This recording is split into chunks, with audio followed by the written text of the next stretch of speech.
Je vais couper ma lavette. Coucou! Aujourd'hui, je te propose de partir avec moi sur un chantier de fresques. On part direction le sud et on va passer quelques jours chez ma belle tante Sylvie qui a accepté que je filme le processus de fresque que je vais créer chez elle. Sylvie, elle a la chance d'avoir une belle maison au bord de la mer. Et là-bas, les animaux sont les bienvenus. Il y a beaucoup de chats et de goélands.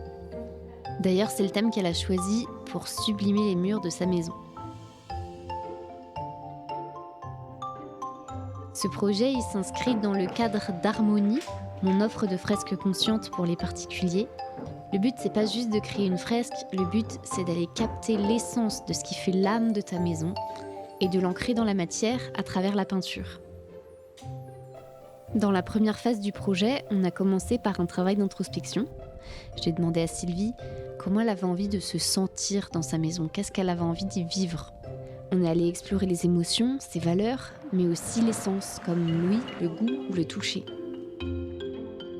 Puis de là, je lui ai proposé 3 moodboards. Et à partir de celui qu'elle a choisi, j'ai proposé une vingtaine de croquis. Elle en a sélectionné une dizaine, c'est ceux que tu vois entourés en bleu. Je les ai remis au propre avec de la couleur, histoire d'avoir une idée un peu plus claire de ce que ça allait donner. En amont, on avait plus ou moins défini les différents espaces sur lesquels elle voulait que je peigne. Et au matin de ce premier jour, on a choisi quelle illustration irait à quel endroit.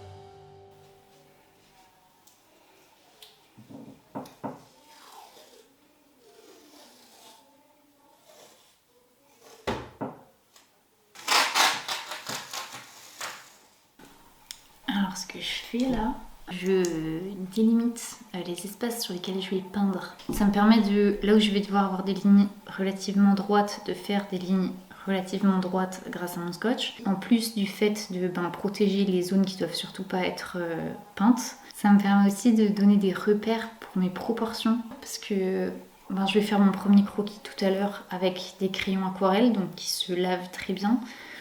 Mais placer certains repères avec du scotch, ça me permet de pas refaire 3 fois un croquis si jamais je me plante un peu. Vu que mes croquis de base sont vraiment petits et que là je vais tout agrandir beaucoup, avoir des bases de proportions ou certains repères avec mon scotch, ça va m'aider à pas me planter.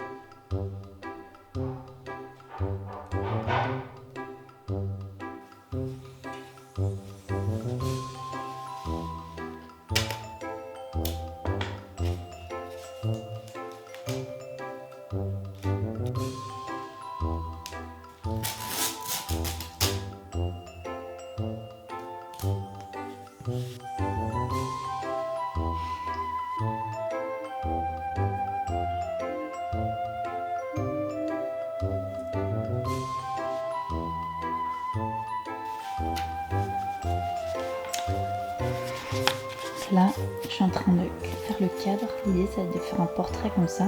Et on vient là. Et ça, c'est mon petit modèle que je garde sous les yeux.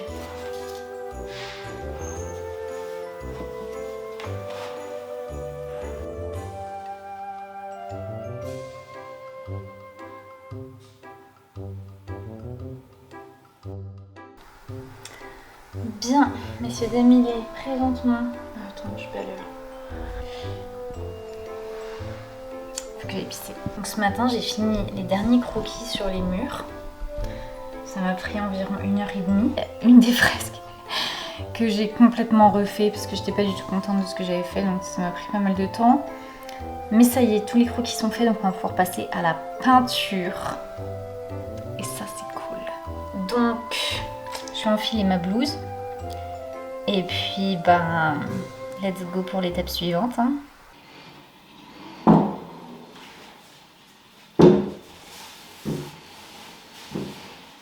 crois ce fil de peinture là? Il me semble que je l'ai depuis les grandes vacances entre ma 3e et ma seconde. Ça va faire 19 ans. Putain, mais non. 19 ans les gars. Et 19 ans j'étais en seconde. Ouais. Ah, donc ça va faire 20 ans en fait. C'était en 2003. Je J'ai passé mon brevet en 2003. Bon, au travail. Et là, en fait, ce que je vais faire, c'est... Je vais couper ma lavette. Je vais la couvrir avec un papier cuisson.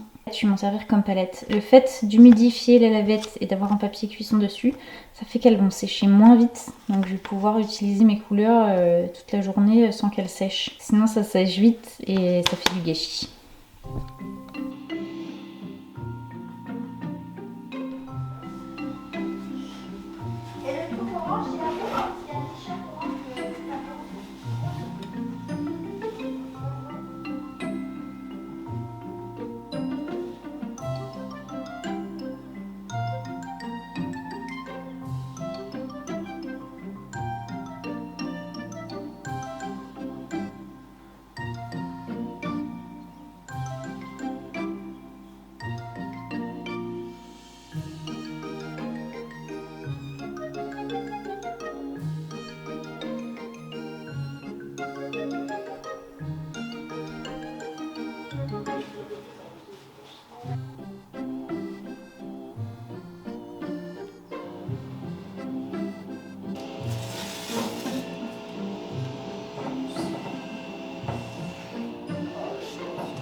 Qu'est-ce que tu fous là?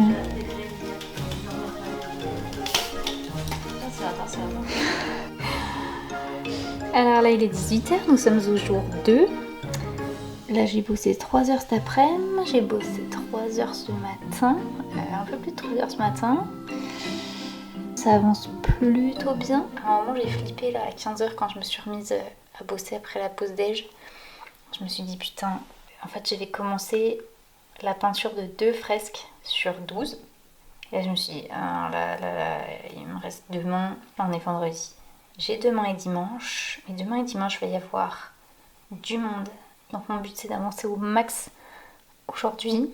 Et finalement là en 3 heures j'ai plutôt bien rattrapé mon retard, donc c'est cool. Mais je vais encore bosser assez tard ce soir je pense. En présence de notre très cher peintre, une représentation ici très intéressante. Pouvez-vous nous expliquer en détail ce que cette œuvre représente? Alors, cette œuvre représente le patriarcat en fait. On voit clairement l'envahisseur au centre qui prend toute la place jusqu'à déborder du cadre, qui ne fait pas du tout attention à ses congénères, hein, qui les pousse, qui les écrase.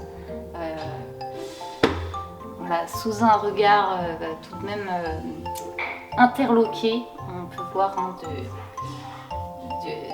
d'autres personnes qui voient bien qu'il y a un problème dans la société. C'est terrible, l'envahisseur est arrivé à l'Averne. L'envahisseur? Lui, Ah, lui, on l'a lui. C'est lui, on l'a vu rentrer dans la maison et voler les croquettes.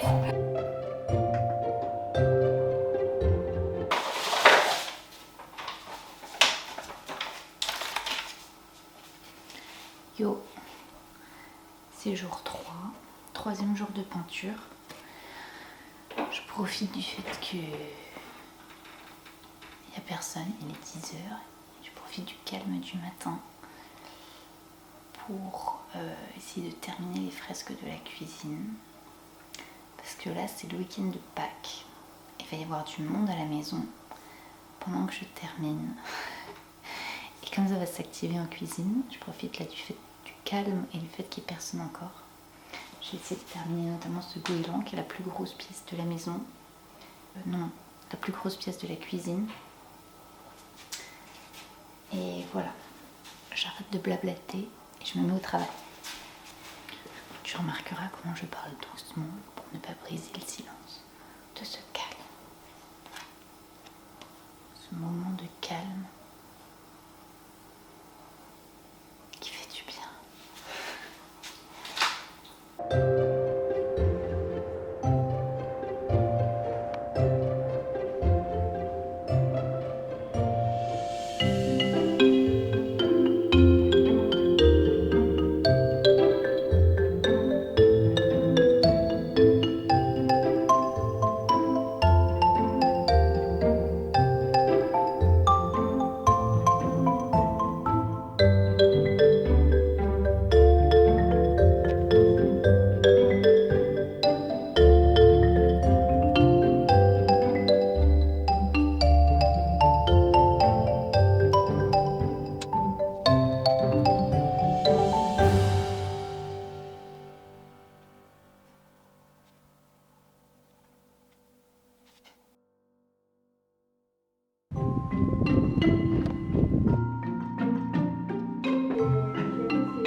Alors j'attrape mon micro pour conclure cette vidéo, parce que prise dans le chantier, j'ai pas eu le temps de finir face cam.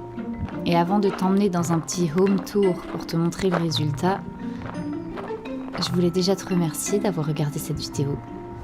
J'espère qu'elle t'a plu. Moi j'ai pris beaucoup de plaisir à revivre ce chantier en faisant le montage. J'espère que ça t'aura inspiré et peut-être que toi aussi t'as envie de peindre sur tes murs. J'ai envie de te dire, autorise-toi à le faire. Ça engage pas à grand chose, c'est juste un peu de couleur, au pire tu repeins dessus. Et je trouve qu'il y a une joie transgressive à dessiner sur un mur. C'est un super moyen d'exprimer sa créativité, un super moyen de lâcher prise aussi et de changer un peu d'échelle et de perspective sur le monde. Et puis si un mur ça te fait trop peur, commence ailleurs. Je t'invite vraiment à peindre ou à dessiner sur un support sur lequel t'as pas l'habitude.